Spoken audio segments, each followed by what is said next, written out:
আমরা দৈনন্দিন বিভিন্ন তৈজসপত্র ব্যবহার করে থাকি, তো তার ভিতরে মাটির হাঁড়ি পাতিল অন্যতম।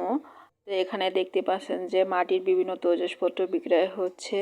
মাটির সারা বা ঢাকনা থেকে শুরু করে মাটির তাওয়া, মাটির হাঁড়ি, কলস, পিঠা বানানো তাওয়া, ধুপি পিঠা, পুলি পিঠা, বিভিন্ন পিঠা, যেটা চিতই পিঠা, এছাড়া বিভিন্ন ঢাকনাও আছে। আবার মাটির যেটা মালসা, পাস্তা পিঠা, মাটির ছোট বাটি, কলস, তাওয়া, রুটি বানানো সব কিছুই এখানে বিক্রয় হচ্ছে এবং বিভিন্ন সাইজ অনুযায়ী দামে বিক্রয় হচ্ছে। তো যে মাটির সারা ঢাকনাগুলো দেখছেন এগুলা 10 টাকা করে, এছাড়া তাওয়াগুলো